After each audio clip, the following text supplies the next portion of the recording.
Brooks, starring Eve Arden.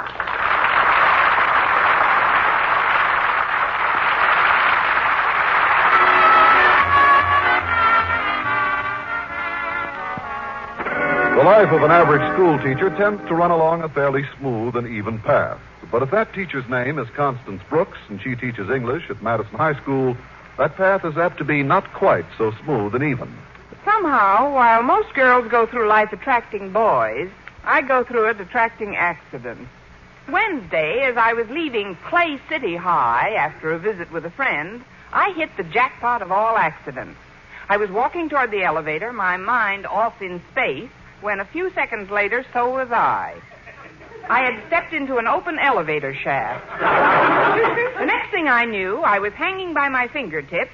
Jason Brill, Clay's principal, had rushed up and pulled me to safety. The newspaper photographers had taken our pictures, and we were so busy I didn't have a chance to faint until I got home. The next morning, as my landlady and I sat down to breakfast, I slipped the newspaper casually under Mrs. Davis's eyes and waited for her reaction. Finally, it came. In tones quivering with excitement, she said, Connie, what's a two-letter word meaning sun god? Mrs. Davis, look. No, dear. Look has 4 letters. Maybe I should try it vertical. Now, let's see. What's a 3-letter word for feline domestic animal? Oh, no. Quiet, Minerva, and finish your milk. Now, 3-letter word for feline domestic animal. It's no use, Minerva. Mrs. Davis, if you'll forget that crossword puzzle for a moment and look at the front page, you might see a story about a person you know that will interest you. Oh, all right, dear. Well? Oh, my goodness. Why, Connie, this is your picture. A picture of you and Jason Brill. But what are you two doing on the front page? If you'll read the story, you'll see what we're doing there. A story? Oh, that's right. There is a story. Jason Brill, principal of Clay City High School, played the hero yesterday as he hoisted Constance Brooks, Madison High English teacher, out of an open elevator shaft. Miss Brooks had been dangling by her fingertips 3 stories up, with the elevator a floor above her, when she was finally rescued. Oh, Connie, how awful. But, dear, I don't quite understand. Don't quite understand what, Mrs. Davis? Wouldn't it have been simpler to wait for the elevator like everybody else? Not with my claustrophobia. Mrs. Davis, the whole thing was an accident. A horrible, nightmarish accident. Oh, of course, dear. Were you hurt? No, I'm all right today. Now, please don't worry about me, Mrs. Davis. I have as many lives as... No coaching, Minerva. Don't you want to read the rest of the story? I'm reading it now. Mr. Brill, who is currently one of the principals being considered for promotion to assistant superintendent of schools, was extremely modest about his daring rescue. When asked to comment, he said, "This is nothing that any other aggressive, vigorous, alert, level-headed, courageous man wouldn't have done under similar circumstances." If he printed his whole comment, he would have been elected to Congress. As it is, I doubt if he'll make assistant superintendent. At least not while Mr. Conklin is also trying for the job. Oh, is Osgood still after that position? Like Dick Tracy is after Rughead. Like today, our boy unveils his Project X in front of Mr. Stone. Project X? Goodness, it sounds important. What is it, dear? If I know Mr. Conklin, it's probably a scientific method of making 6 teachers do the work of 1 principal. Frankly, Mrs. Davis, I'm dying to find out about Project X myself. Mr. Conklin's promised me that this morning he's letting the cat out of the bag. Back in the bag, Minerva. In any case, Connie, it might be a good idea to drop in and see your principal before your first class. He'll be so relieved to see you unscratched. He'll fuss over you like a cat over her baby kitten. Yes, Minerva, they're playing our song.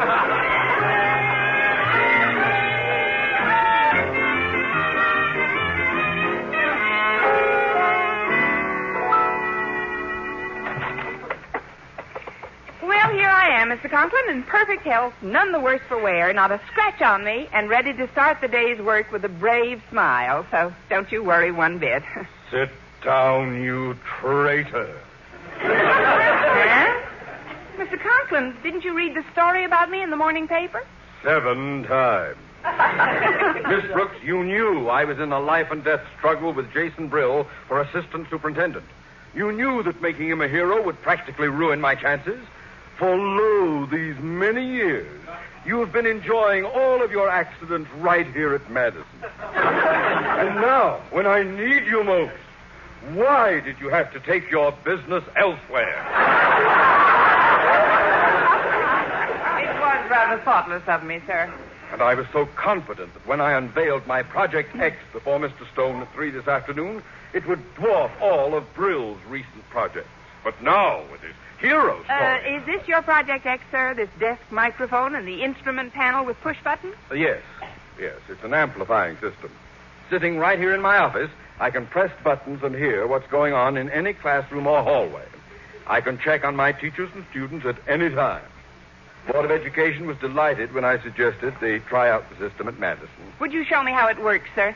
Well, I had promised my daughter Harriet she would be the first to hear it this morning, but I don't know what's happened to her. Oh, I'm certain she wouldn't mind if I heard it first. No, I suppose not. Well, all right, I'll flick it on. We'll warm up with room 100, although it may be unoccupied at this early hour.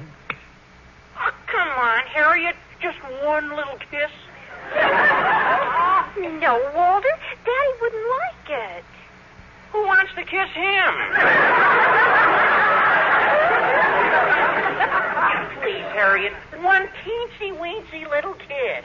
Denton, unpack her this instant! What? Harriet, you know you're getting to sound more like your old man every day. Well, that wasn't me, Walter. Well, don't tell me it's my conscience talking. Denton, this is your principal talking. And no conscience ever shouted like that. Holy cow, now Miss Brooks' voice is coming out of the woodwork. Come on, Harriet, let's get out of here. Well, that's my Project X, Miss Brooks. And if you hadn't made a hero out of Jason Brill, it would have been enough to sway Mr. Stone in favor of my promotion. I tell you frankly, if Mr. Stone selects Jason Brill for that job, I'm going to be in a very ugly mood indeed. Yes, sir. I will hark back constantly to the incident that caused my defeat, knowing always at whose doorstep to lay the blame. You can imagine what may occur. Yes, sir. For the next 6 months, you're liable to trample all over my welcome mat. Well, since I had made a hero out of our principal's arch-rival, Jason Brill, Mr. Conklin felt that I had cost him his promotion to assistant superintendent. Just before lunch, Mrs. Davis phoned to find out how I was feeling, and I gave her a rundown of the situation. Connie, I'm amazed at Osgood. Do you mean he wasn't a bit happy to see you up and around? He acted more like he wished I were down than under. He feels I've cost him his promotion. Well, he's just upset, dear. Why, with a wonderful project like that amplifying system, he should be able to walk into that new job. Over a road of broken eardrums. That system is driving us all crazy, Mrs. Davis. He listens in on us in the classrooms, in the hallways, in the recreation room. And a few minutes ago, I had the shock of my life in the female faculty room. My goodness. Well, Osgood is just sulking, Connie. Still, it would have been better for you if he had been the hero. Well, it's too late to worry about that now, since... Mrs. Davis, what did you just say? Well, I said... Oh, goodness, Connie, I'm afraid I wasn't paying attention. What did I say? Yes. Why not? No, I'm certain I didn't say yes. Why not? Mrs. Davis, you're a lifesaver. Well, goodbye now. I've got to meet Mr. Boynton in the lunchroom and break the good news to him. Good news? What good news, Connie? That at 3 p.m. today, he's going to be rescued by Mr. Conklin from a terrible accident.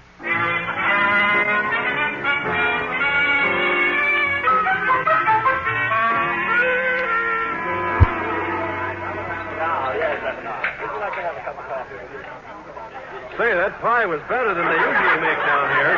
Yes, it was. Oh, now, you said you had a big favor to ask me. What is it? Yes, I did want to ask a favor, Mr. Boynton, but perhaps I'd better not ask it here. You know who might be listening in on us right now. Who? Which who? Oh. Yes, that who. If I could whisper it to you, though. Bring your ear over closer. Now listen. Say, that tickles. You sent a chill right down my spine. Care to do me now? I mean, let's just talk in low tones. Oh, Miss Brooks, believe me, you're worrying needlessly. I'm sure Mr. Conklin has something better to do than listen in on lunchroom conversations. But if you're worried, why don't you just write down what you have to say on a napkin? What do you think of that idea? I think it's the sneakiest thing I've heard today. Mr. Conklin. Gosh, you were right, Miss Brooks. Don't get panicky, friend. Just follow me across to the unoccupied zone of Madison High.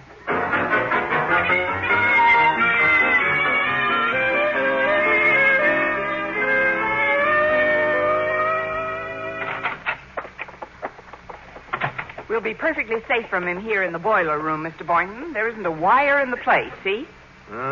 Still, he's here, Miss Brooks.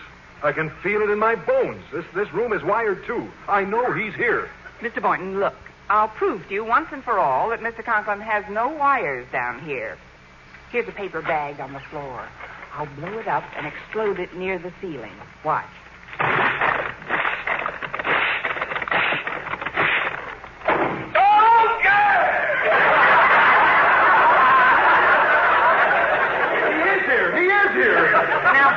Mr. Boynton, get up off your knees. I can't hear. What happened to my eardrum? Where is everybody? Mr. Conklin? I can't hear. Say something, somebody. Please. Mr. Conklin, can you hear me, sir? Oh, somebody. I can't hear a thing. Say something, somebody. Go jump in the lake, fish face.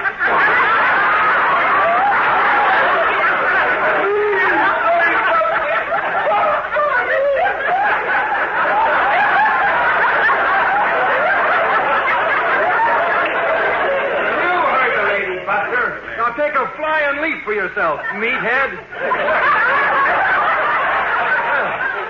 You hear what I called him, Miss Brooks? If it's a question of your getting the Medal of Honor, I'll be your witness. Well, now that Mr. Conklin can't hear us, what was that big favor you wanted? Mr. Stone is coming over at 3 this afternoon to hear the amplifying system in action. And when he presses the button to hear what's going on in your laboratory, I was wondering if you could be in the midst of a fake accident yelling for help. Oh, I see.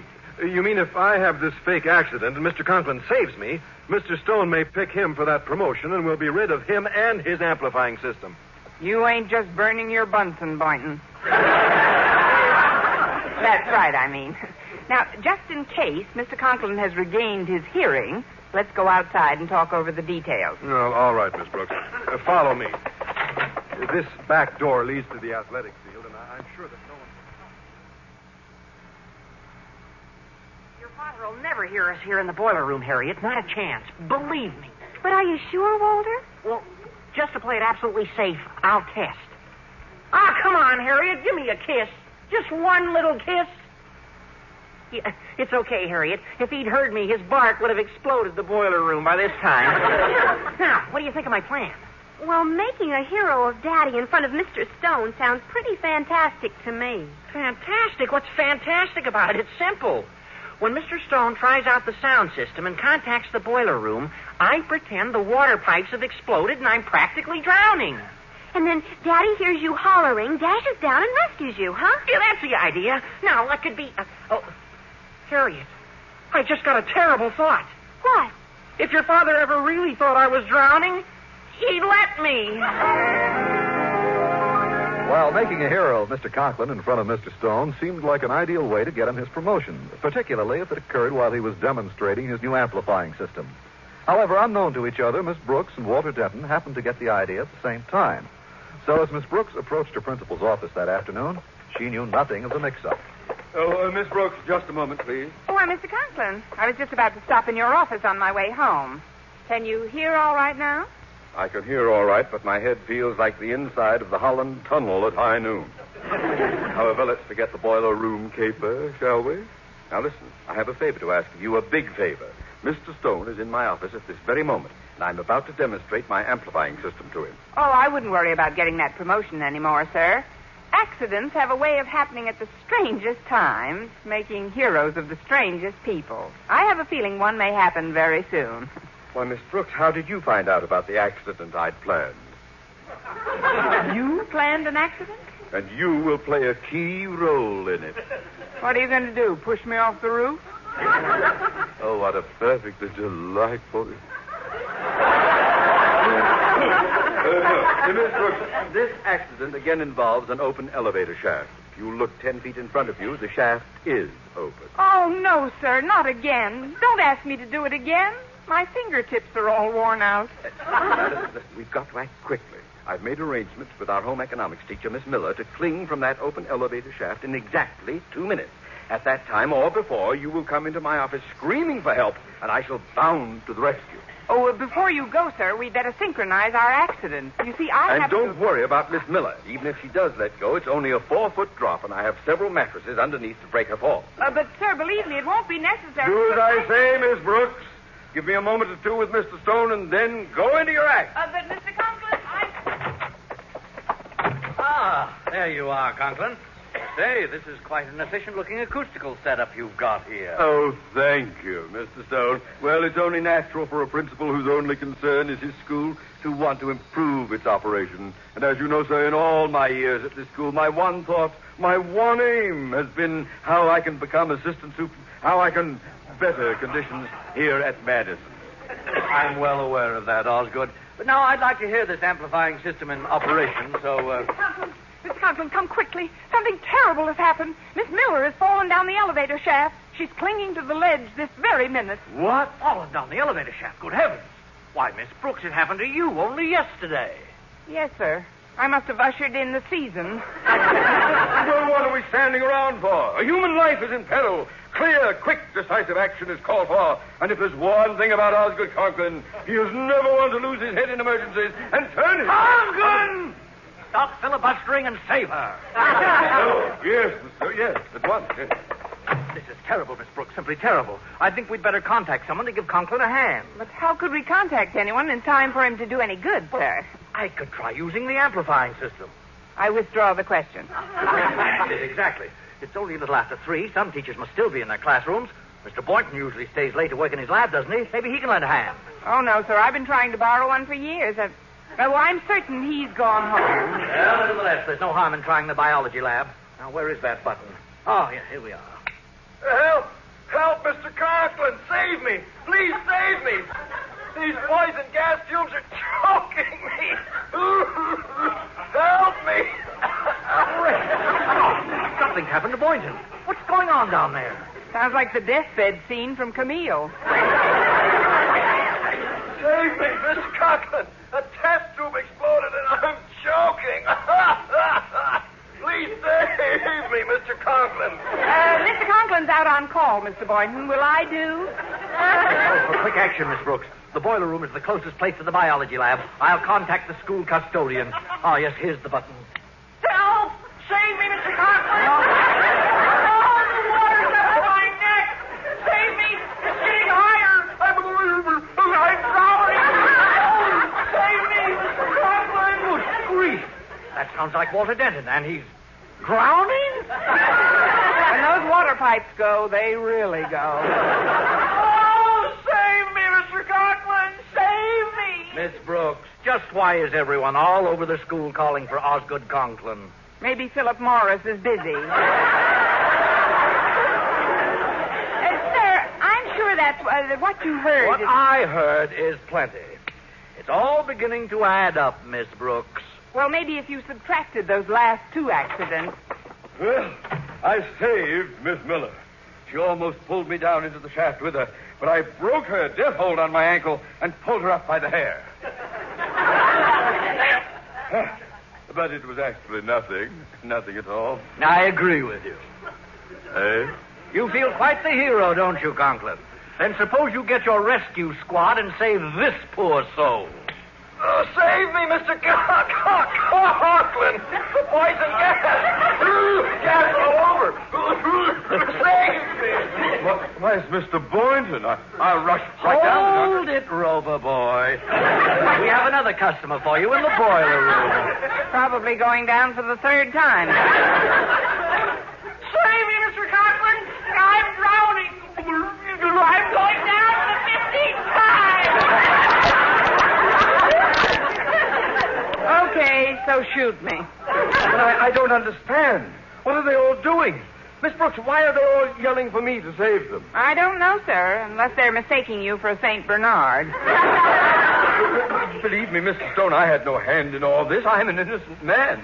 Do we have any more accidents waiting for us, Conklin? That's all we had on the calendar for today, sir. I'm innocent, Mr. Stone, believe me. Here we have a button-marked roof. What little game are we playing up there, Conklin? Oh, nothing, sir. Absolutely nothing. That's for emergency air raid spotting. Well, we'll try it anyway, shall we? Save me, Osgood, for goodness sake. Save me. Margaret Davis? But what's she doing on the roof? Miss Brooks? Don't ask me, sir. I'm still trying to figure out Walter. Save me, Osgood. I'm stuck on the television aerial. Save me, Osgood. My hero. Save me. I think I've heard enough. Conklin, I don't know whether to bring charges against you or just continue to tolerate your occasional lapses into complete idiocy. But one thing is certain. Neither you nor Jason Brill will be recommended for that promotion. Neither one of them? No, Miss Brooks. And don't try to tell me now that you didn't stage that Perils of Pauline act yesterday, too. Mr. Stone, that's not true. I had a real accident, and I earned every bruise of it. Miss Brooks, at this point, I don't know whether to believe anyone has had any real accidents or not. So, good day to both of you. Well, at least Brill won't get the job.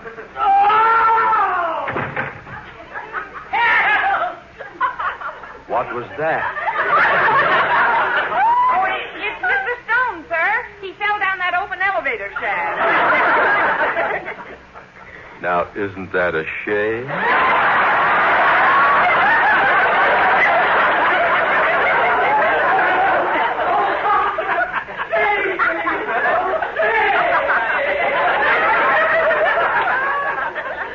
Shall we, Miss Brooks? I knew if we kept on pitching, sir, we'd make it sometime today. Martin transcribed was produced and directed by Lou Derman with the music of Bud Gluskin.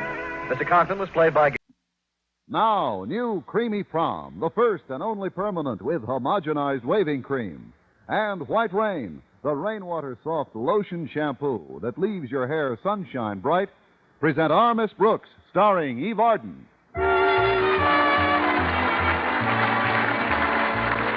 It's time once again for another comedy episode of Our Miss Brooks transcribed. But first, ordinary home permanents use thin, drippy waving solutions like this. They often leave your hair dry and frizzy, hard to manage, but not anymore, because now you have new Creamy Prom. It's creamy, creamy, creamy. New Creamy Prom, the first permanent with homogenized waving cream. Yes, a thick waving cream, rich with costly conditioning ingredients. That's why new Creamy Prom actually waves new softness and manageability right into your hair. Leaves your hair softer, more manageable, in better condition than any other permanent you ever had. New Creamy Prom leaves your hair soft as a whisper. Soft as a whisper. I guarantee your hair never combed so soft, behaved so beautifully after a brand new permanent, because only new Creamy Prom has homogenized waving cream to wave new softness and manageability right into your hair. And Prom's homogenized waving cream makes it so easy. There's no dripping, no rinsing, no timing, no messy neutralizer. Just smooth it on, roll it up, you've got yourself a Prom. Get new Creamy Prom in the brand new package. And even if you're between permanents, don't wait to try Prom's homogenized waving cream. Get the new Creamy Prom End Curl Kit right now. Creamy, creamy Prom.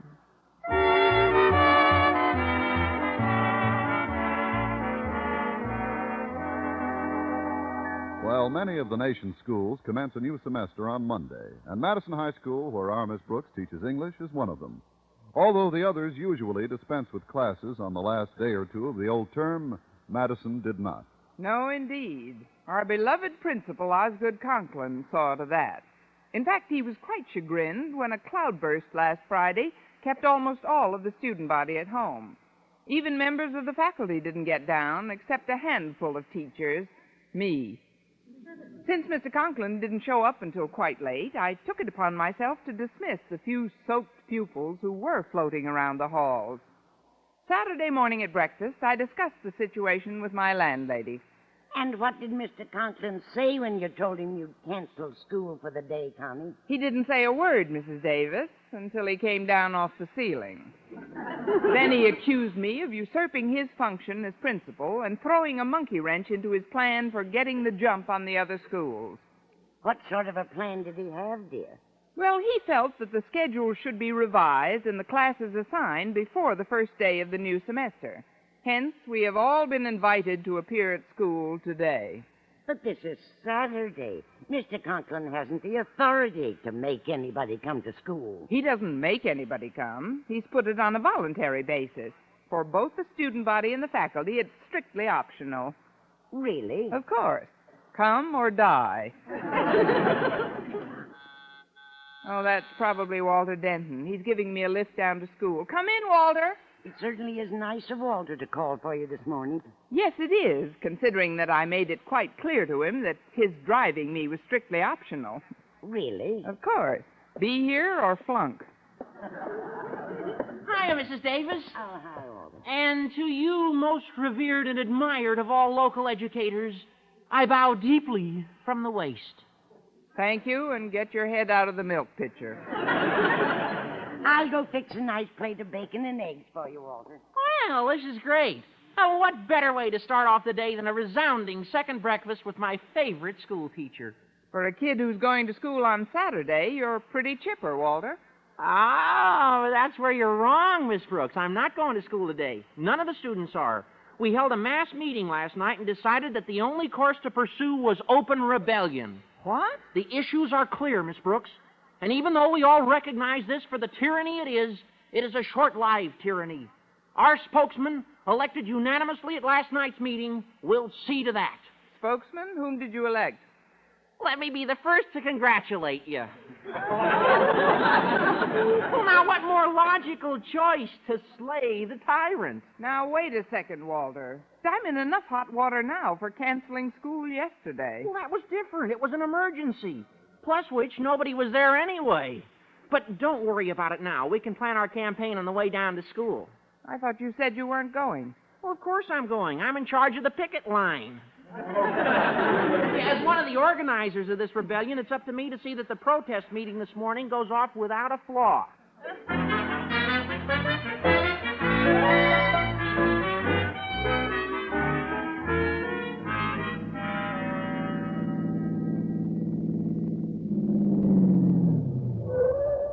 Well, here we are, Miss Brooks. For a group who decided not to come to school today, there's quite a crowd on the campus. Yeah, I wonder where Stretch Snodgrass is. We're going to hang a dummy of Mr. Conklin in effigy, and he's supposed to carry the dummy to the flagpole. Well, as Madison's star athlete, he deserves the honor. But let me offer a word of caution, Walter. What's that, Miss Brooks? Well, I don't want to cast any aspersions on Stretch's mentality, but if he's carrying the dummy, be very careful who you string up. Oh, here he is. Hiya, Stretch. Hi, Walter. Hello, Miss Brooks. Hello, Stretch. I made up a slogan for one of the picket signs, Walter, but I'm afraid it might be a teeny-weeny bit disrespectful. You want to hear it? Sure. Yeah, how does it go? Well, it goes, Mr. Conklin is very unfair, not to set us free.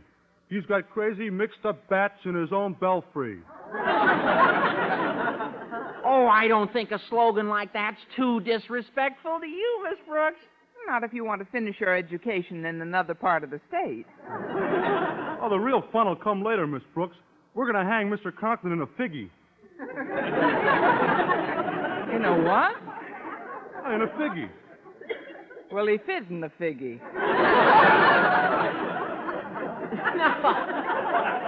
No, he means in effigy, Miss Brooks. Oh. I kind of liked it the other way. Yeah, I better get the thing now. See you later, Miss Brooks. Bye, Walter. Yeah, so long, pal. Well, everything's rolling right along. Let's see if Mr. Conklin got here yet. Hello, Miss Brooks. Walter. Well, I just talked to Daddy, and he's livid. He blames you for this entire insurrection, Miss Brooks. Me? Daddy says if you hadn't canceled school yesterday, this wouldn't have happened. You're in an awful spot. Oh, gosh. I didn't mean to get you into such a jam, Miss Brooks. Well, I'm in it, and it's up to me to get out of it. Please don't think I'm a Benedict Arnold, but I'd better get up on the school steps and have a little talk with some of these strikers. Well, it probably won't do any good, but I can't blame you for trying. Students, boys and girls, I'd like to talk to you for just a minute. Quiet, please. Thank you. Now, I'm sure you all have as much pride in your school as any members of the faculty have, or as its principal, Mr. Conklin, has. Please, please. I'm just trying to tell you that by working for a few hours today, we can be prepared to launch our new semester on Monday with a minimum of confusion, thus assuring us of a better start toward that degree of scholastic excellence which has always prevailed at Madison High. Remember, students, education is your sacred heritage, your guaranteed right under the Constitution, as well as the Bill of Rights, which ensures us all of the benefits and privileges which every American has come to feel is his birthright.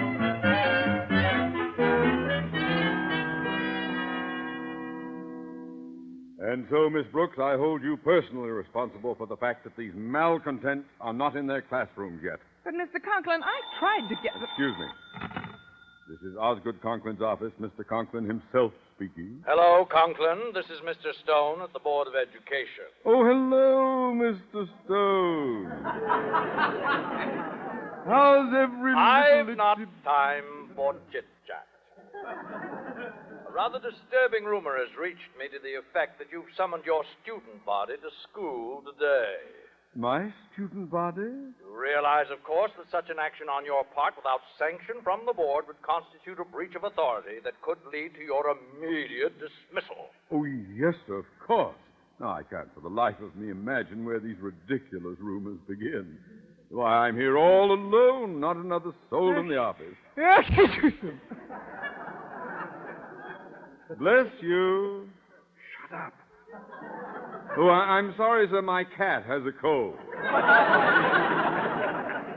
But about that rumor, the only reason I'm in the office is to get out some letters. Ah, good. I thought you'd have better sense than to do anything that autocratic.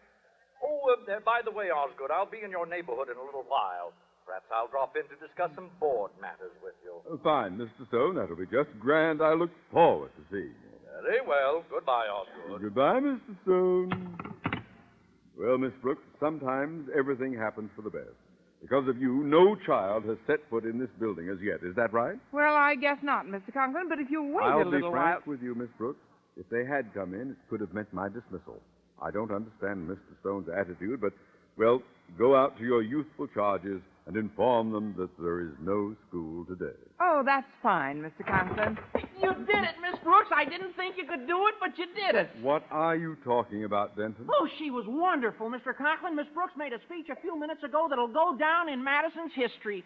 Yes, sir. Every student is in his or her classroom right now, and believe me, wild horses couldn't drag them out of this school today. Well, Miss Brooks, you heard the boy. Thanks to your speech, wild horses couldn't drag them out of school today. And now, young woman, may I ask what you propose to do? Step aside, Mr. Conklin.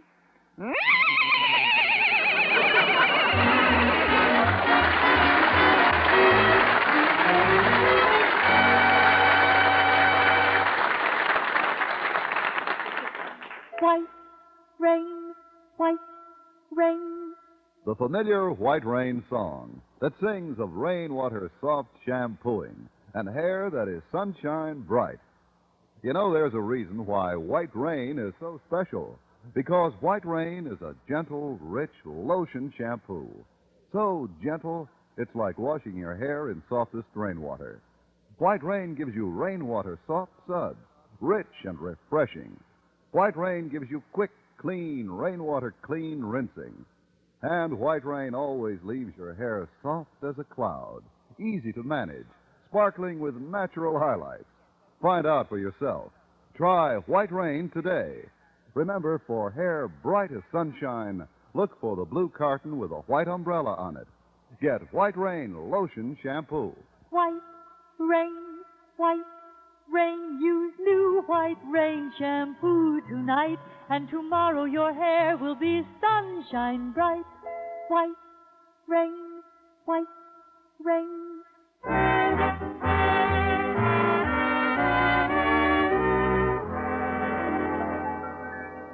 Well, I told Walter Denton to corral the students and herd them into the cafeteria.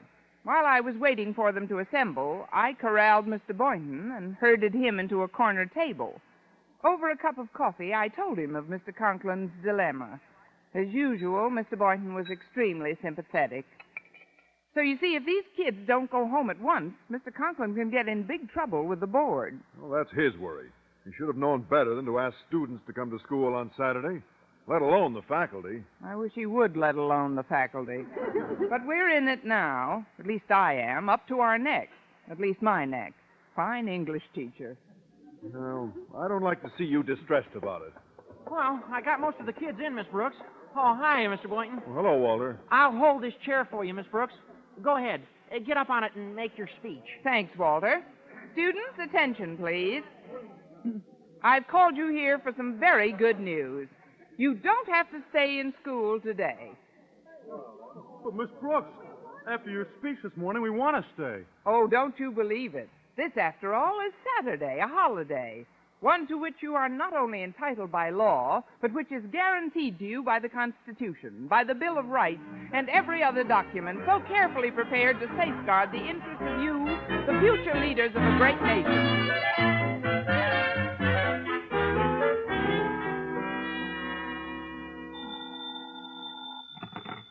Hello? Oh, hello, Osgood. This is Mr. Stone. I'm afraid I won't be able to drop in on you today after all. My wife's been driving my car all week, and it's pretty well shot. Yes, I've seen her. Your car. I'm sorry you can't drop in, though, Mr. Stone. But when you do pay us a visit, you will find as smooth a running education operation as there is in this country. I'm sure of it, Osgood. Well, goodbye for now. Goodbye, sir, and thank you for calling. Come in. It's me, Mr. Conklin. I told the students that they can go home any time they want to. What? Have they left yet? Well, no, sir. Most of them are still in the cafeteria, but... They're going to pay for this morning's protest meeting. Mr. Stone isn't coming down after all. So you can just tell those recalcitrant mischief makers that they're staying here until 4 p.m. But, Mr. Conklin, I can't make another speech. It's an order, Miss Brooks. Dismiss!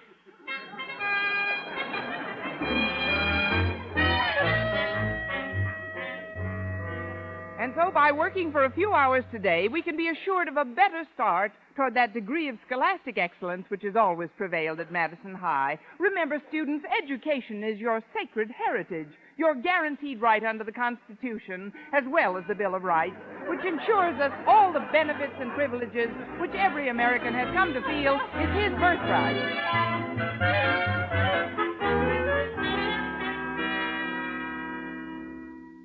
Oh, gosh, Stretch, I don't like to cross Miss Brooks up, but we just gotta get out of school today. Yeah, but we're all on detention, Walter. We got to stay till 4 p.m.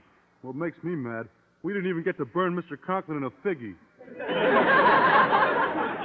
Yeah, I know it, Stretch. Oh, hey, wait a minute. You just gave me an idea. Suppose we had a fire drill. Then when we all ran out of school, we could just forget to stop running until we got home. Yeah, but the control for the fire alarm bell is in Mr. Conklin's office, and he ain't going to ring it for no reason. Then let's give him a reason. You mean start a fire? No, not a real fire, Stretch, a fake one.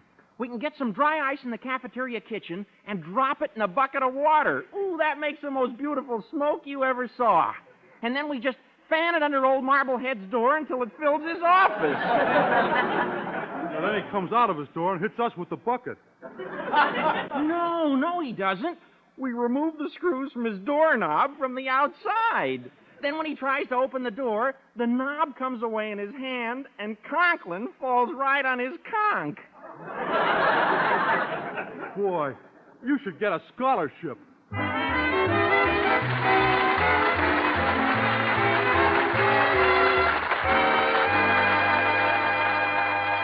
Our Miss Brooks will return in a moment.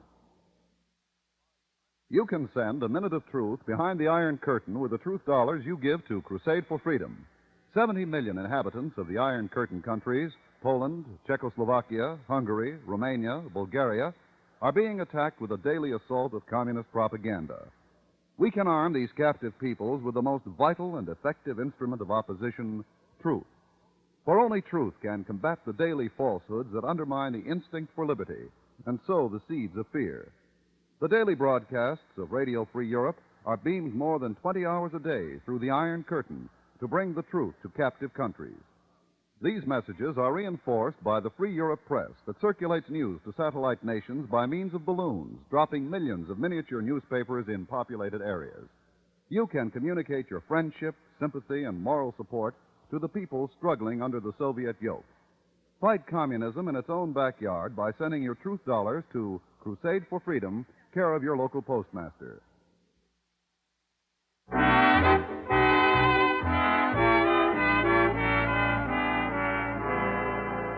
Well, Walter Denton and Stretch Snodgrass decided that the quickest way to get the kids out of school for the day was to create a pseudo fire with dry ice. They would put the ice in a bucket, fan the smoke under Mr. Conklin's door, and try to convince him it was a real fire. A little later that morning, Miss Brooks was in her principal's office. So, Miss Brooks, you've informed the student body that they're all under detention until 4? Yes, sir, I did. But suppose Mr. Stone does come over and discovers that you're keeping us all in school on a holiday. But he won't, Miss Brooks. He has no way to get here. His car broke down. Suppose he decided to walk over. Walk over? That's ridiculous. Well, hello, Conklin. Mr. Stone. I decided to walk over. That's ridiculous. I mean, hello, Mr. Stone. How are you? Fine, thanks, Miss Brooks. There are several things... What was that? There must be someone loitering in the hall. Oh, impossible. There's no one in school today. But I swear I just saw that doorknob turning. Turning into what? And what's that swirling in under the door? Oh, that's nothing but smoke. Yes, that's all it is, just smoke. Oh, of course, that's all it is, smoke. Smoke! Good heavens, the school's on fire! Oh, no. Let's get out of here. Follow me. Oh!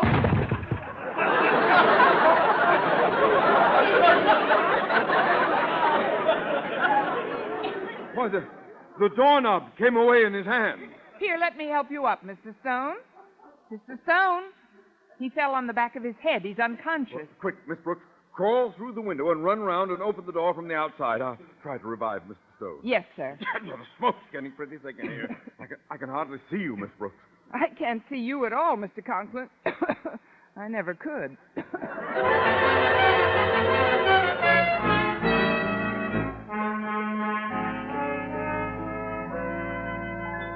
Gosh, Walter, we've been fanning smoke under that door for 5 minutes now, and he ain't rung the fire alarm yet. Relax, Stretch. With the fog he's in, it'll take him a little while to notice the smoke. You don't think Mr. Conklin's become asphyxiated, do you? That would be too much to hope for. Yeah, but if he is asphyxiated, maybe we got to open the door and haul him out of there. Please, let's not spoil a perfectly good asphyxication. Whoa, Miss Brooks! We're cooked. Oh, it's not a real fire, Miss Brooks. It's just a dry ice and water fire. See, we were trying to get Mr. Conklin to ring the fire alarm so we could escape from school in the confusion. There's a lot you can do on Saturday on the outside. Gosh, Miss Brooks, now that you caught us, what are you going to do? Hand me that newspaper. I'll fan the smoke for a while. Gee, you're a swell sport, Miss Brooks. You think he'll ring the alarm pretty soon? Well, maybe he needs a little encouragement. Keep up your courage, Mr. Conklin. I'm fighting my way through the flames. That ought to get a rise out of old Marblehead. Go ahead, Miss Brooks. Scare him some more. I'm trying to reach you, Mr. Conklin, but the heat is terrific. Perhaps I could get you a nice, cool lemonade, Miss Brooks.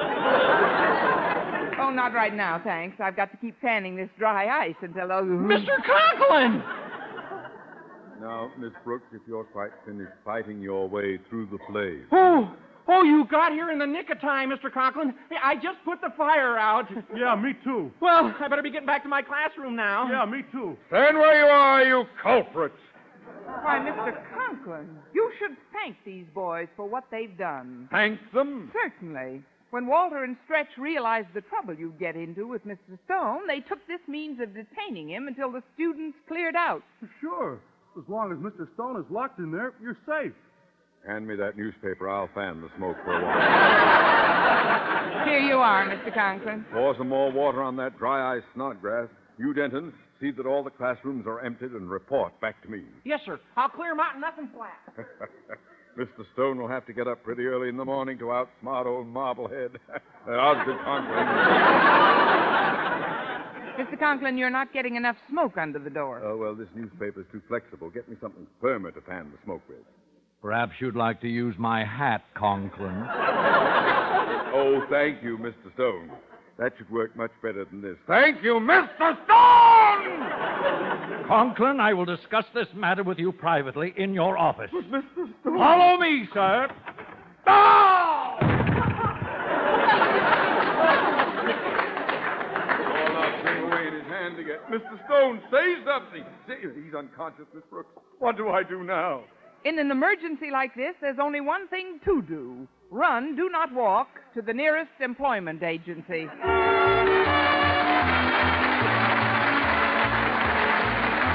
Our Miss Brooks, starring Eve Arden, transcribed, was produced and directed by Larry Burns, written by Joe Quillen and Al Lewis with the music of Wilbur Hatch.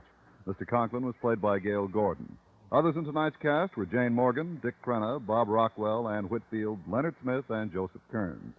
Be sure to be with us next week for another comedy episode of Our Miss Brooks.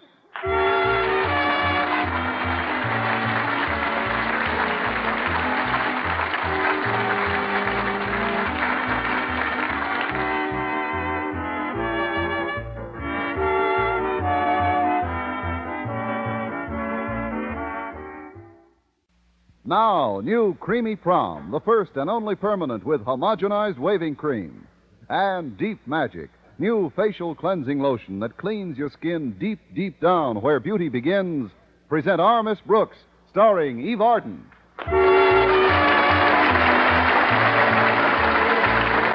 It's time once again for another comedy episode of Our Miss Brooks Transcribed. But first, ordinary home permanents use thin, drippy waving solutions like this.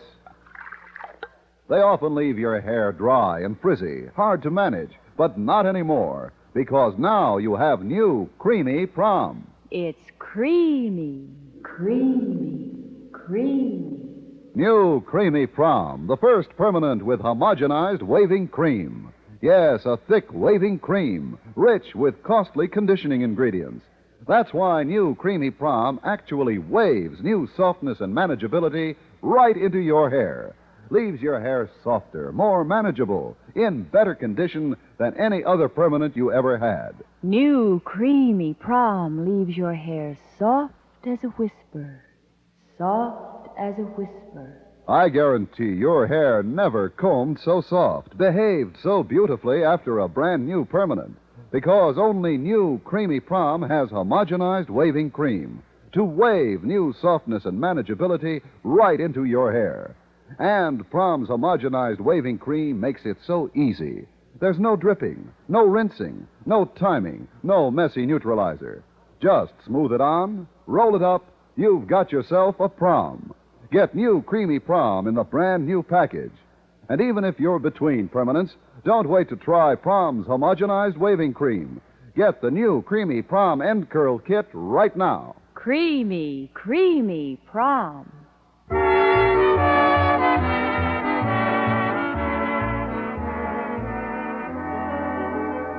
Well, bigger and better playgrounds are an important issue in most communities throughout the country.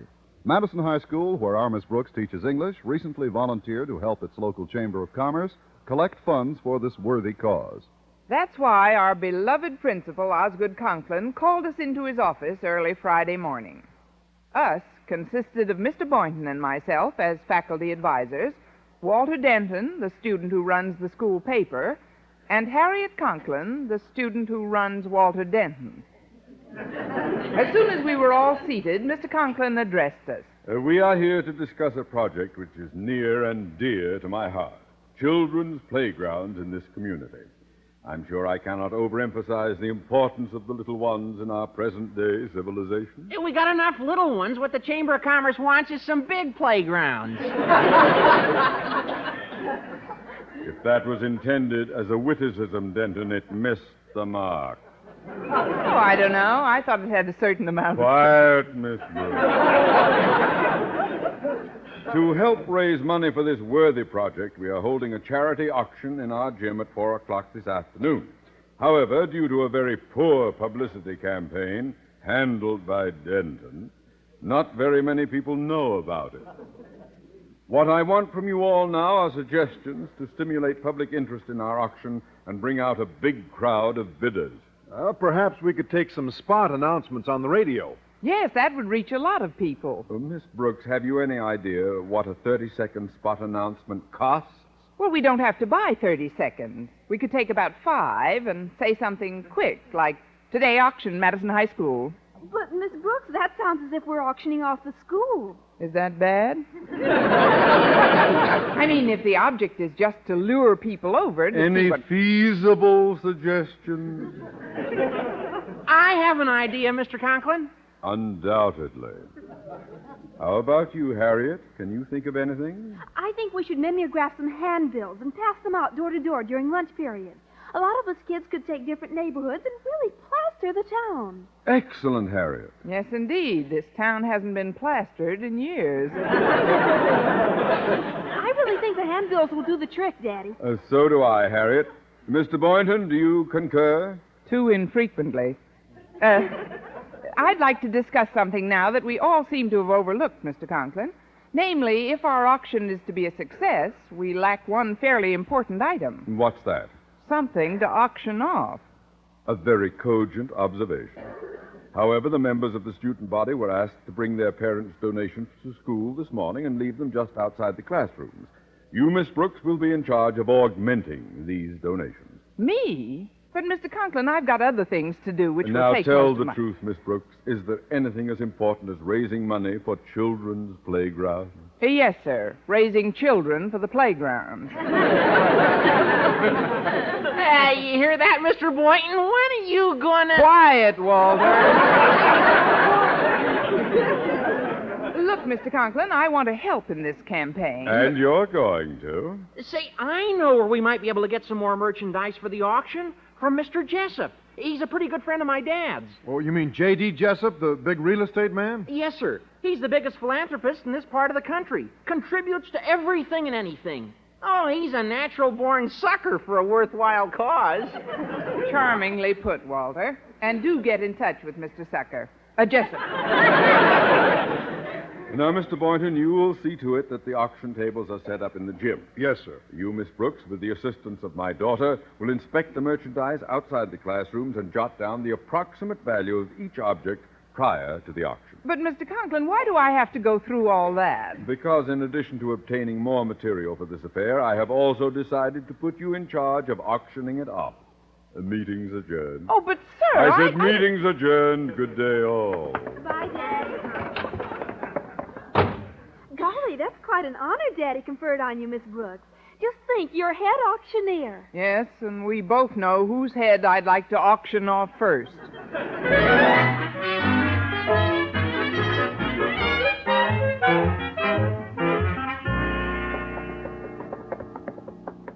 Let's see what's in this pile over here, Miss Brooks. One broken lamp, one pretty beat-up coffee pot, and look at this, a used money belt. Ah, Mr. Boynton made a donation. Well, it's not much of a haul so far, but I'd better jot it all down anyway. What's this? A box of Christmas tree ornaments. That's timely. One woolen sock, a busted harmonica, and here's one ice skate. One ice skate? That'll be for the fellow who gets the one sock. Oh, we've got to do better than this. Well, Daddy would have donated some things himself, Miss Brooks, but we traded in all our old furniture for the stuff that's going into our new house. Oh, that's right. You're moving soon, aren't you? Mm-hmm, late this afternoon. I'm sure Daddy will invite you over as soon as we're settled. Well, your mother might, but not your daddy. He's been angry at me all week, Harriet. That's why he's piling all this extra work on me, to get even. Get even for what?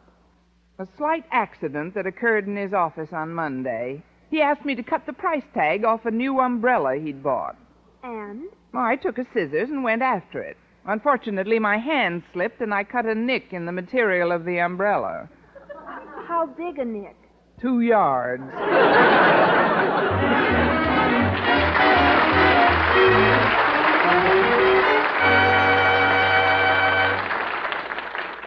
To put a little more excitement into this auction, Miss Brooks needs a real sure-selling item like new Deep Magic Facial Cleansing Lotion. What woman can resist Deep Magic? It not only cleans your skin up to 3 times cleaner than soaps or creams, it actually protects your skin, keeps it soft and smooth, even in the coldest winter weather. You see, Deep Magic is different. It's a gentle, flowing lotion cleanser with a special softening ingredient. Deep Magic cleans deeper, deep down where beauty begins, and it leaves behind an invisible protection like nature's own. So remember, for gentle, deep cleansing and gentle protection, use Deep Magic Facial Cleansing Lotion. No other cleansing method leaves your skin so clean and clear, so soft and radiant. Deep Magic, the cleansing lotion that cleans your skin. Deep down where beauty begins. Deep Magic.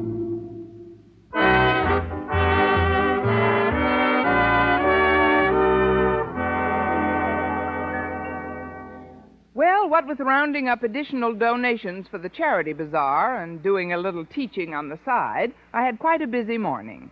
When lunch period rolled around, I was still in a collecting mood, so I decided to have lunch with Mr. Boynton. A collector's item, if I ever saw one. Oh, here's a nice table by the window, Miss Brooks. Oh, good. Now we can throw the food away without any trouble. Oh, it isn't as bad as it was. I think the food's picked up. I know. They don't want you to step in it. Well, the gym is all set up for the auction this afternoon. Well, I'm glad you reminded me, Mr. Boynton. You know, some of the donations are in pretty good shape. There may be some real bargains on the block this afternoon. Well, I could use a couple of things for my apartment. When you inspected the stuff this morning, you didn't run across a pair of andirons, did you? As a matter of fact, I did. I don't know who donated them, but they look almost brand new. Gee, maybe I could pick them up reasonably at the auction. Well, why wait? We can go look at them right after lunch, and if you like them, we'll have a one-man auction, and I'll see that you get them for a fair price. Oh, but, Miss Brooks, would that be fair to the general public? Oh, haven't you heard? They've got andirons.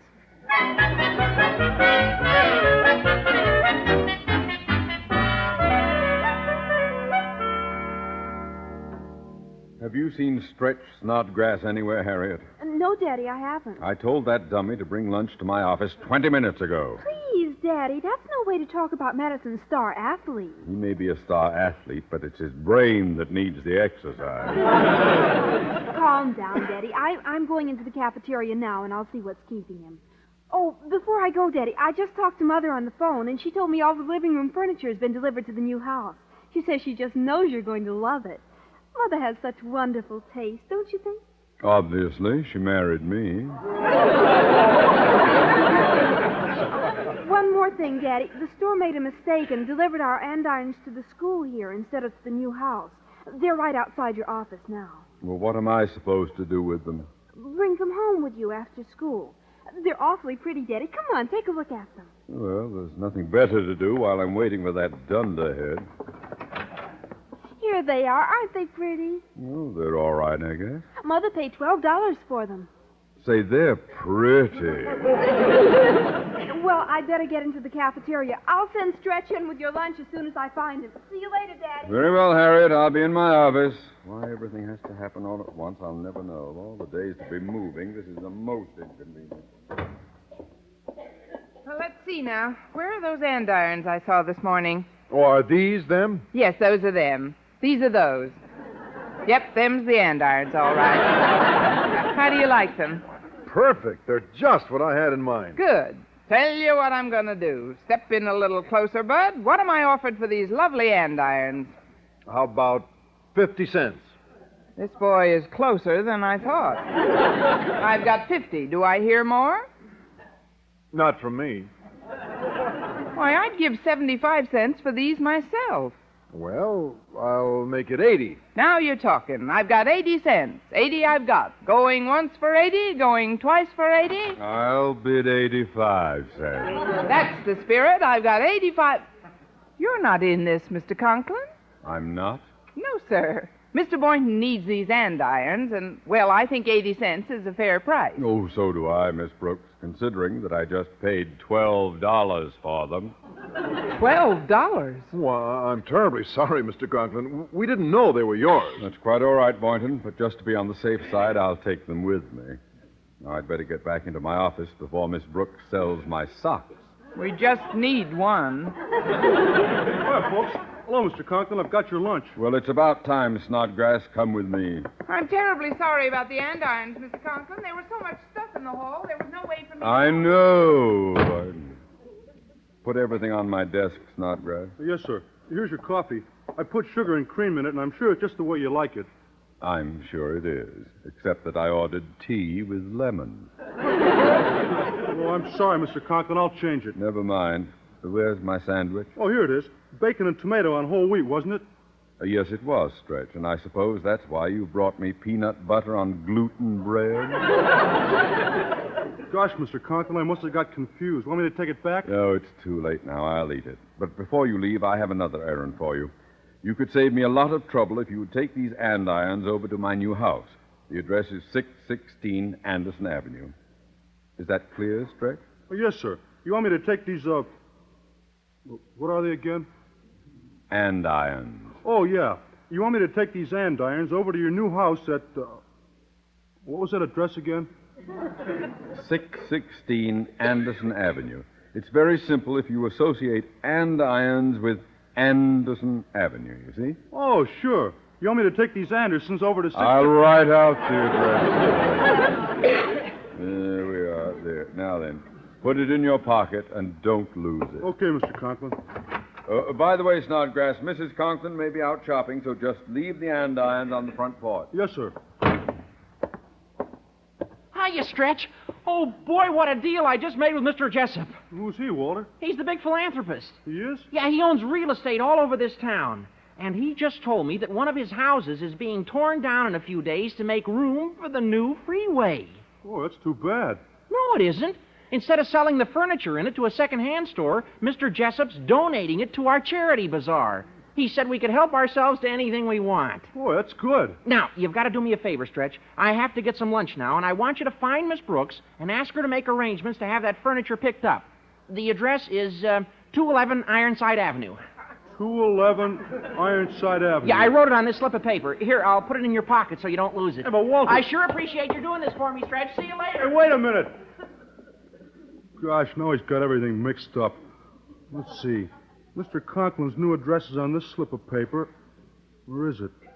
What was it Mr. Conklin said again? Associate. Andirons? Ironside. Yeah, that's it. Sure, the andirons go to 211 Ironside Avenue, and we pick up the furniture at 616 Anderson Avenue.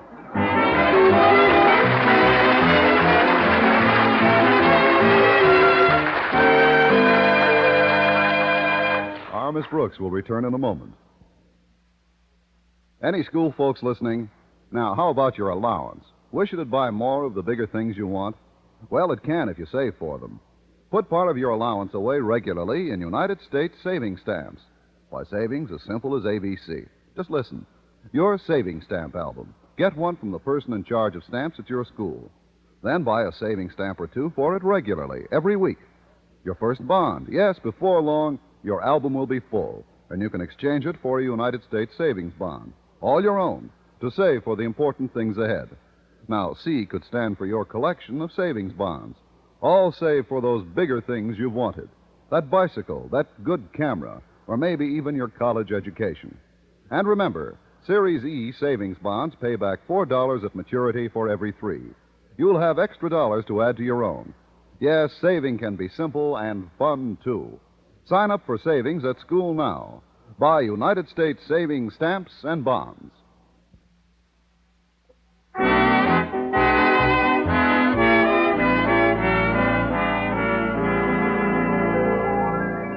Well, at 3:30 that afternoon, Miss Brooks and Stretch Snodgrass picked up a van full of what was presumably Mr. Jessup's furniture at 616 Anderson Avenue. The only fly in the ointment was that 616 Anderson Avenue happened to be Mr. Conklin's new house, and Mrs. Conklin had just purchased the furniture. At 4:30, the auction began at school. Going once, going twice. Sold to the gentleman in the Derby for $1.75. And now, folks, we'll have a brief intermission. Hey, why are you doing that, Miss Brooks? We still got a whole bunch of furniture to auction off. Well, I'm just stalling, Walter. I'm hoping some bigger spenders will drop in. I think it's a shame to let a beautiful rug like that last one go for $1.75. Me too, Mrs. Davis. And I hated to sell that lovely piano for $19.50. I'll just have to get higher bids on the remaining items. Oh, Miss Brooks. Yes, Mr. Boynton? What would I have to offer you on that red plush love seat? Just a little encouragement. Oh, you mean money. Well, that's hard to tell, Mr. Boynton. I have an idea how we can get higher bids, Connie. Why don't I act as sort of a shill? A shill? What I'll do is just stimulate the bidding a little. Well, it is for a good cause. Hello, Miss Brooks, everybody. I trust the money is pouring into the till. Frankly, Mr. Conklin, it's just drizzling in. I'm waiting for Harriet's handbills to show a little better results. Have a seat and make yourself at home, won't you? Well, that should be easy, Miss Brooks. As I look at this furniture about me, I feel as if I am at home. Now, take that lamp, for example. It's almost an exact duplicate of one my wife bought last week. Cost over $40. What did that one go for, may I ask? 7.5. 7.5. That is a bargain. And now then, inasmuch as this project is so close to my heart, I think I should participate. Now, take that red plush love seat, for example. It would be a perfect match for one I have at home. Paid $150 for it. Put it up for auction right now, Miss Brooks. Oh, but Mr. Conklin, this is intermission. Well, just for our little group. Those others seem quite lethargic anyway. Huh? But it's supposed to be a public auction, Mr. Conklin. Well, we're the public, aren't we? Mrs. Davis, Denton, Mr. Boynton, that'll be plenty. How much money do you have, Denton? $2. Fine. How much have you got, Mr. Boynton? About $45. Somebody died? Well, let's begin, Miss Brooks. Put up the love seat. I'll start the bidding. I bid $3. Gee, already I'm shut out of the bidding. I kind of had my eye on that, too. I'll offer $5. Going. $10. 15. Going. 25. 35. 40. 45. 46. Yeah, I bid $47. Wait a minute. How can you bid $47? I'm loaning my $2 to Mr. Boynton. They're not doing me any good. I'll put an end to this bidding right now. I bid $50. Yes, sir. I bid $50 for this lovely red plush love seat. Going once, going twice. 55. Where did that come from? Oh, it's you, Mrs. Davis. Well, if you bid 55, I guess I'll have to bid... 65. 75. 80. 85. I've got 85. Going once, going twice. Last chance. Let's have another bid, or this gentleman gets it for 85. Going. Remember, folks, in addition to this beautiful love seat, I'm throwing in absolutely free a box of Cracker Jack. 86. I bid $100, and that is my final offer. 110. I'm bid $110. Going. Come. I'll have to sell it to Mrs. Davis unless I get a higher bid. Going. 150.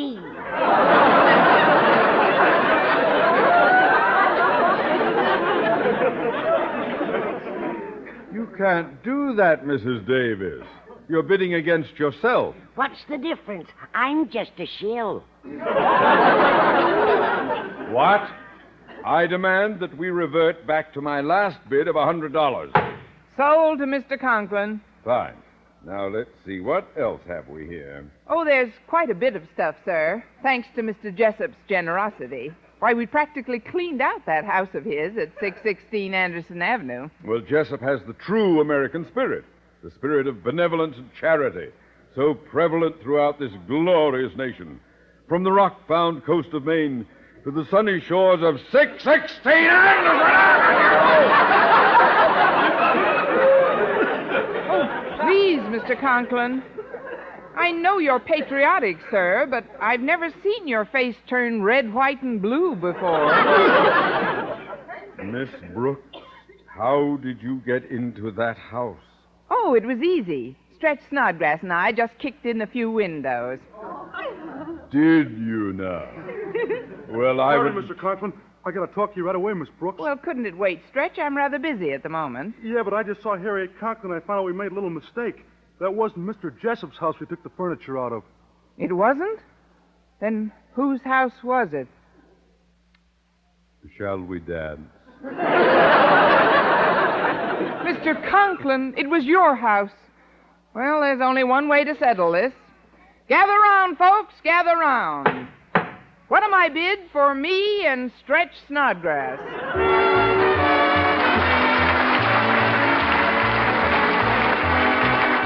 Our Miss Brooks, starring Eve Arden, transcribed, was produced and directed by Larry Burns, written by Joe Quillen and Al Lewis, with the music of Wilbur Hatch. Mr. Conklin was played by Gail Gordon. And now, once again, here is Eve Arden. During the next few weeks, you'll be hearing quite a bit about an apple for the teacher. The growers up in Washington State have even sent my picture to thousands of markets throughout the country. So go in and buy the apples, because it's hard to eat the pictures. The apples are delicious. Be sure to be with us next week for another comedy episode of Our Miss Brooks.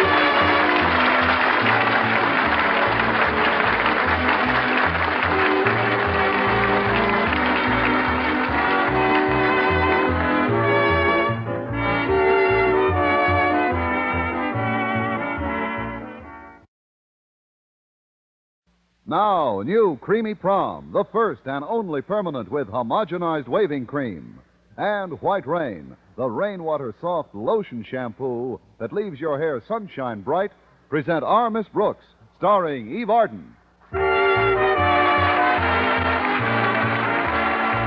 It's time once again for another comedy episode of Our Miss Brooks transcribed. But first, it's creamy, creamy, creamy. imagine a home permanent that actually waves new softness and manageability right into your hair. It's new Creamy Prom, the first and only permanent with homogenized waving cream. Completely new, completely different from ordinary drippy waving solutions that often leave your hair dry, frizzy, hard to manage. New Creamy Prom is rich with costly conditioning ingredients. It pours like thick cream. It's creamy, creamy, creamy. New Creamy Prom actually waves new softness and manageability right into your hair. Gives you a complete hair beauty treatment as you wave. New Creamy Prom is guaranteed to leave your hair in better condition than any other permanent. And it's so easy. It's easy, easy, easy. Smooth it on, roll it up. You've got yourself a prom. No dripping, no rinsing, no timing, no messy neutralizer. No other permanent is so easy. It's easy, easy, easy. So if you want new softness and manageability waved right into your hair, get new Creamy Prom with homogenized waving cream. And even if you're in between permanents, don't wait. Get the new Creamy Prom End Curl Kit right now. It's creamy, creamy, creamy. Look for the brand new package, new Creamy Prom.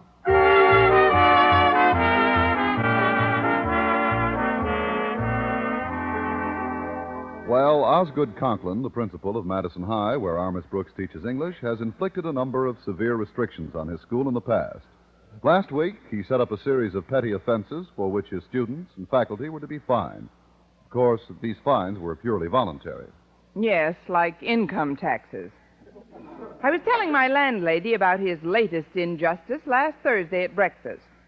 Of course, Mrs. Davis, the fines all go into a fund which will be used to buy a brand new statue for the library. What kind of a statue? A statue of the man who Osgood Conklin admires and respects more than anyone else in the world. Who's that? Who else? Osgood Conklin. You see, when he first thought of the idea, he put a receptacle in the hall for donations marked Osgood Conklin Bus. But at the end of the day, he found 6 notes in it reading, "You said it." That was what gave him the idea for the carelessness code. Leave it to Osgood. You don't have to leave it. He takes it. What bothers me most, though, is the way he takes it. Every time he catches somebody committing one of the offenses, which he makes up as he goes along, he rattles a tin can and says, "Feed the kitty, feed the kitty."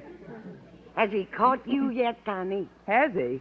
I've fed the kitty so often I feel like a tall mouse. Take last Tuesday, for instance. I happened to run into Mr. Boynton in the hall. Well, I just didn't happen to run into him. I sort of aimed myself at him. But just as my favorite biologist and I greeted each other, the bell rang for the next period, and Mr. Conklin came by and fined me a dime for not being in my classroom. That is strict. Oh, that's nothing. Wednesday, I hit a parlay. I had to donate 15 cents because I went up a stairway marked down, and 20 cents for loitering near a fire exit, if you can call having your foot caught in the door loitering. But, Connie, do you have to submit to all these fines? I mean, has Mr. Conklin the right to do this? We voted on it in Assembly. Of course, it was really more like a plebiscite. You know, vote yes any way you want to. It isn't the money I miss so much. It's the lunches I could have bought with it. Imagine it, not having enough money for lunch. I don't have to imagine it. Those fines add up, you know. You poor dear. It has been an expensive week for you, hasn't it? Yes, and that's what worries me so much today. I haven't got a dime in my purse. He can get me on a vagrancy rap. Oh, well, maybe it's for the best. The less I have on me, the less I can donate to the bus. For the bus. Well, I had a good breakfast anyway. I'd better get ready to leave now. Walter Denton's picking me up any minute. But where's your car, Connie? At the tailor's, Mrs. Davis. The tailor's? Don't you mean the garage, Connie? No, I'm having it pressed. The last time I drove it in traffic, I got it all wrinkled.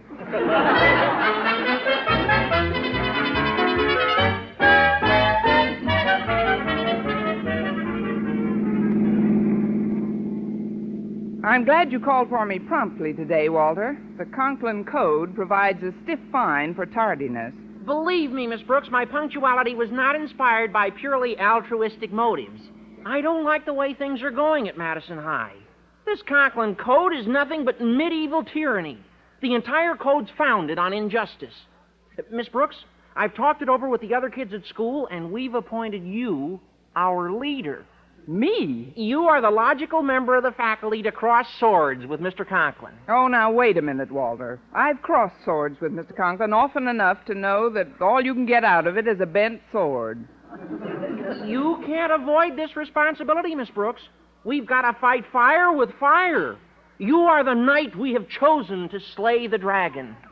Oh, I'm sorry, Walter, but my card in the Dragon Slayers Union has expired. Besides, the bust is supposed to be finished by tomorrow. Yeah, but how do we know there's enough in the kitty to pay for it? Oh, here's the school.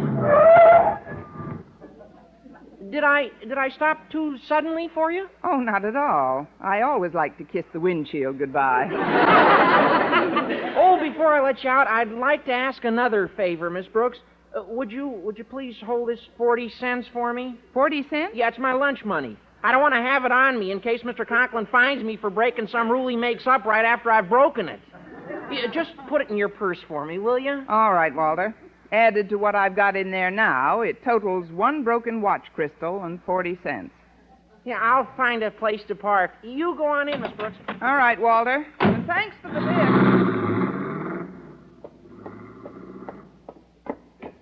Maybe I'd better tiptoe past Mr. Conklin's office.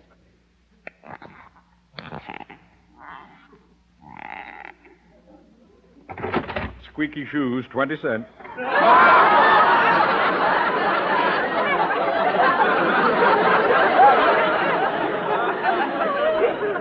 But, Mr. Conklin. Come on, Miss Brooks. Feed the kitty, feed the kitty. Please, Mr. Conklin, we've got to talk this thing over. Very well. Would you like to step into my office? Thank you.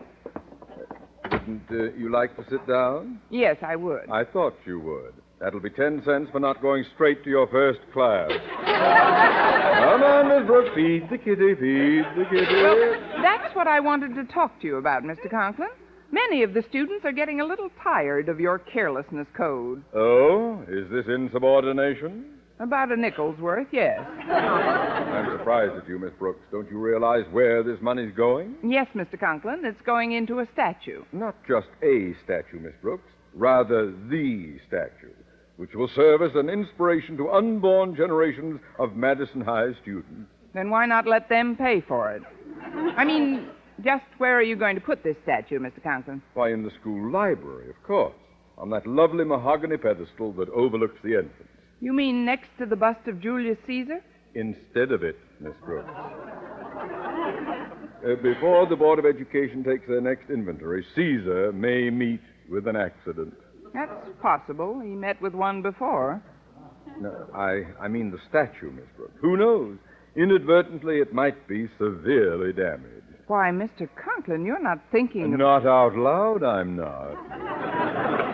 Oh, before I forget, Miss Brooks, I want you to straighten out the records in the library at once. Walter Denton's been acting as school librarian for the past few weeks, and needless to say, he's made a mess of everything. But, Mr. Conklin, my regular school duties are quite enough to keep This won't interfere with your school duties, Miss Brooks. I hereby grant you permission to attend to this matter after school hours.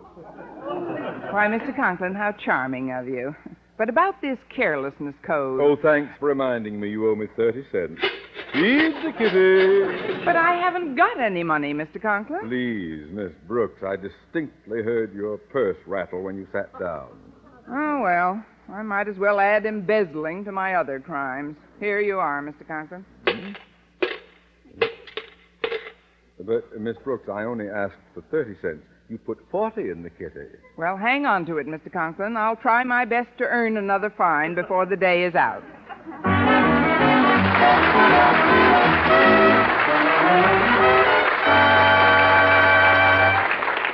White rain, white rain. The familiar White Rain song in new March rhythm.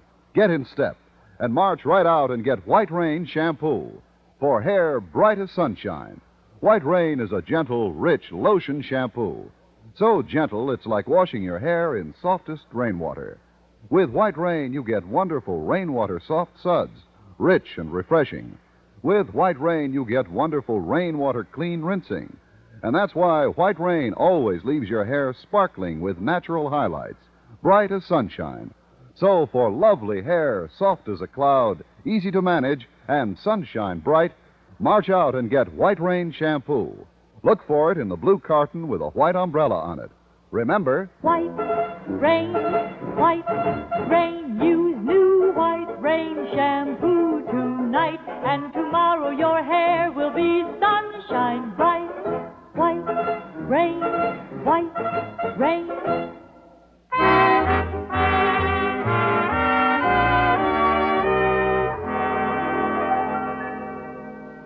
It has always been my experience that nothing stimulates the appetite quite as much as an empty pocketbook. It was with this poignant thought in mind that I entered the cafeteria at lunchtime and joined Mr. Boynton at his well-laden table. Oh, Miss Brooks, you haven't brought anything with you. Can I get you anything? No, thank you, Mr. Boynton. Well, I hate to just sit here and eat all this roast beef and French fried potatoes and baked beans. Isn't there something I can do for you? No, thanks. Just let me sit here and inhale. You see, I'm on sort of a diet, Mr. Boynton. I don't know why you have to diet. I'll bet most women wish they had your figure. I wish they did, too. They could feed it better. How is the beef with that barbecue sauce on it? Delicious. Uh-huh. Would you like a taste, Miss Brooks? Well... Oh, I'm sorry. If you're on a diet, I'd better not tempt you. Oh, tempt me. No. No, I know how difficult it is sometimes to stay on Well, put some of that meat on this fork, or I'll spear it from here. There. That is good. Of course, to me, roast beef is good with or without barbecue sauce. Oh, to me, too. Oh, really? Oh, I'm the one school teacher who offers proof positive. Pass some over without the sauce. Here you are, Miss Brooks. Oh, say, that is good meat. It's a funny thing about tasting roast beef plain. You forget how it tasted with the barbecue sauce on it. Why, Miss Brooks, you don't really want another... All right. Here you are. Oh, gosh. Gosh, Miss Brooks, one would think you hadn't had any lunch all week. One would be on the right track. There you go. Kidding me again. Oh, what a sense of humor. Oh, yeah. Hunger is a scream. Maybe I'd better drop one more subtle hint. Mr. Boynton. Yes? I'm starving, Mr. Boynton. Starving? Yes. Well, then why don't you eat something? Why don't I... Well, I'm against all these diets women inflict upon themselves. Mr. Boynton, I haven't eaten any lunch today because I don't have the money to buy any. You don't? No. Well, where is all your money? I'm land poor. Land poor? If the Conklin carelessness code continues, I'll land in the poorhouse. Look, Mr. Boynton, I never borrow money if I can help it. Oh, I know you don't, Miss Brooks. I think that's one of your most admirable traits. Why, many's the time I've been tempted to offer you some financial assistance. But I've always said to myself, don't you dare, Boynton. Miss Brooks is proud and resourceful. She'll come through, somehow. That's what you said to yourself, huh? Yes, indeed. You've got to be more careful who you talk to. Listen, Mr. Boynton, it's getting pretty close to the end of lunch period. I'd just like a small bite, so that's all I'll put on you. I mean, could you lend me 25 cents? 25 cents? Why, of course, Miss Brooks. Here you are. Oh, thanks. I'll pay you back just as soon as I... Oh, don't worry about paying me back. Any time tonight'll do. Tonight? Have we got a date for tonight? Oh, didn't I tell you? I've got tickets for the band concert on the mall. I thought we'd spend the afternoon in the park, then have some dinner and dance and take in the concert. How does that sound to you? Oh, listen, 2 bits, too? It sounds wonderful, Mr. Boynton. I'll just get a sandwich or something and come right back to the table. All right, Miss Brooks. I'd better hurry. It's almost the end of lunch period. So it is, Miss Brooks. Mr. Conklin. And if memory serves, you were supposed to be straightening out the library records after lunch. Is that correct? Oh, yes, Mr. Conklin, it is, but I've got an important engagement I'd like to keep this afternoon. It isn't always what we'd like to do that matters, Miss Brooks. You volunteered to work in the library, and that's where you'll have to spend the afternoon. But, Mr. Conklin... Unfortunately, while you were standing here chattering, you've incurred another fine for tardiness. Tardiness? That'll be 25 cents, Miss Brooks. Feed the kitty, feed the kitty.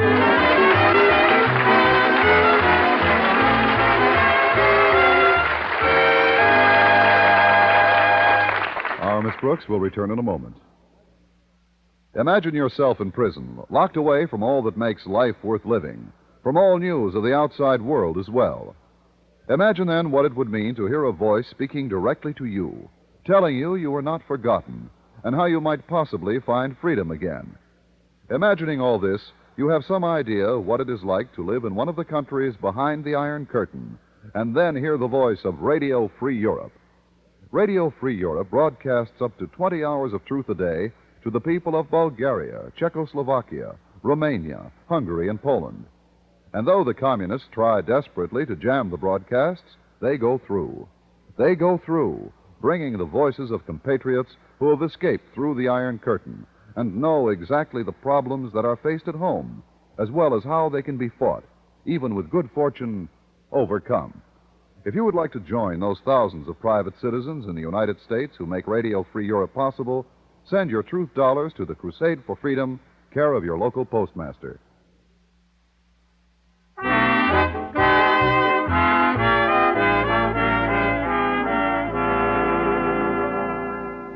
After what I laughingly called my lunch period, I joined Walter Denton in the school library to help him straighten out the card files. Yeah, I'm afraid I didn't keep these library cards very neatly, Miss Brooks. They're pretty thoroughly scrambled. If I had some catsup, I'd have had them for lunch. Now, you'd better let me straighten these cards out myself. You find something else to do. Yeah, okay, Miss Brooks. Yeah, I'll grab a rag and dust off old Marblehead. Old Marblehead? That's what we call this statue of Caesar, because his head's made out of marble. Of course, even though Mr. Conklin's head isn't made out of marble, we also call him... Yes, I know. But you needn't bother dusting off this old Marblehead. Somebody else in school is planning to dust it off permanently. In fact, Caesar may meet with an accident almost any time now. I beg your pardon, Miss Brooks. Well, what do you know? The Ides of March. These floors are quite slippery. A person could very easily lose his balance. Gosh, you accidentally knocked over old Conklin, Mr. Marblehead. Quiet, Danton, quiet. Oh, what a shocking misfortune. Why, I love this statue of Caesar, with his delicately chiseled features, his fine Roman nose. You'd better learn to love him without his nose. It just rolled under the desk. Here, Walter, help me lift Caesar back on the pedestal. No. Please. It was my clumsiness that knocked it off. I'll lift it back on myself. Steady does it. Good firm grip now.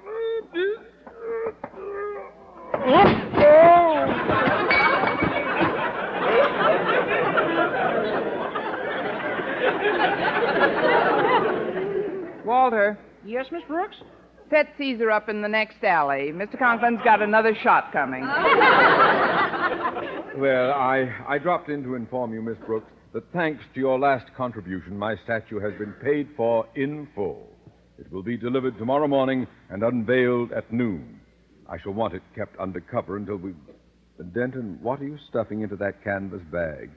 The things that are Caesar's, Mr. Conklin. His ears and his nose. Also the rest of him. I figured I could take it over to the shop and patch it up a little if you... Just leave it where it is, Denton. You see, Miss Brooks, we have only the one pedestal. Haven't we just? And since Julius has been so brutally damaged... Oh, he won't be damaged anymore, Mr. Conklin. I'll see to that. This statue is school property, and if anyone tries to injure it in any way, I'll report him to the student council and the Board of Education.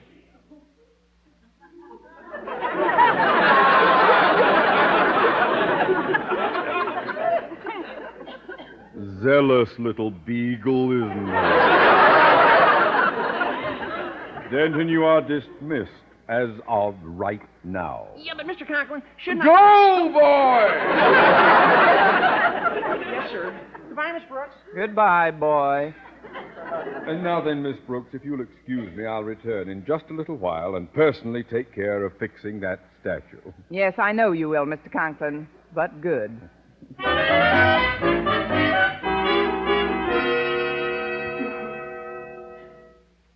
Pardon me, Miss Brooks, but where shall I put this statue? Statue? Oh, just put it on the desk here for now. Well, if it isn't old Marblehead II. That's a pretty good likeness of Mr. Conklin, isn't it? If you like Mr. Conklin's likeness, yes. But this wasn't supposed to be delivered until tomorrow. I know, but the custodian just told me they wanted to surprise Mr. Conklin. Is there any place we could hide it temporarily? Hide it? Why, yes. Yes, there is a place we could hide it, Mr. Boynton. Right in this canvas bag. First, you'll have to take out this busted bust. All right. There we go. There. Hi, it's Julius Caesar. Say, his nose is off, and his ear. Please, Mr. Boynton, there's no time to cut up touches with Julius. Now, slip Mr. Conklin's statue into the bag. All right. There he goes. Now, what'll we do with Caesar? We'll take him over to the shop and fix him up the best we can. He's just got to occupy that pedestal, Mr. Boynton. Pedestal? But I don't understand, Miss Brooks. Well, I'll explain it to you on the way over. You see, Mr. Conklin assigned me to work in this library, and if I'm going to look at a statue all day, I'd like to make very certain that it's... Miss Brooks? Miss Brooks? She must have stepped out for a moment. So much the better. Ah, yes, here's the canvas bag with old Marblehead still in it. Now we'll just take this little hammer and commence. Friends, Romans, countrymen, I come to bury Caesar, not to praise him. Why, Mr. Conklin, what are you doing? Well, it should be obvious even to you, Miss Brooks. Yes. Well, Mr. Conklin, there's something I feel I should tell you. Very well, Miss Brooks, but while you're telling me, I'll continue with the business at hand. It's like this, Mr. Conklin. I would normally be very loath to interrupt what is obviously such a joyful hobby to you, but I feel that what I have to tell you merits your immediate attention. Well, what is it, Miss Brooks? Well, if it was something trivial, like being disgruntled over having to work in the library instead of going on a date with Mr. Boynton, who is now in the park by himself, I might hesitate to bother you. What are you driving at, Miss Brooks? Well, the main point is that I'd like to get across to you, Mr. Conklin. I have absolutely no hard feelings toward you, and I trust you have none toward me. None whatsoever? Good. Now, open the bag. Open the bag? Yes, Mr. Conklin. I'm afraid you'll find you've pulverized the wrong statue. You see, your statue arrived earlier, and we wanted to surprise you, so we put it in that bag. What?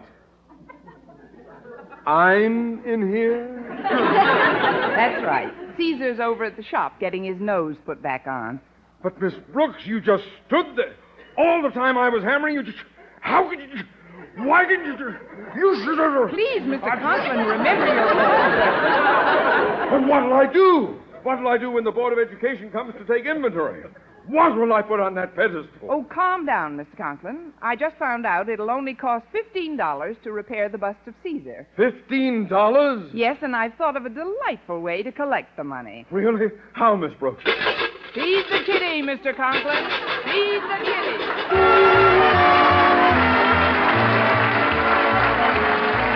Our Miss Brooks, starring Eve Arden, transcribed, was produced and directed by Larry Burns, written by Joe Quillen and Al Lewis with the music of Wilbur Hatch. Mr. Conklin was played by Gail Gordon.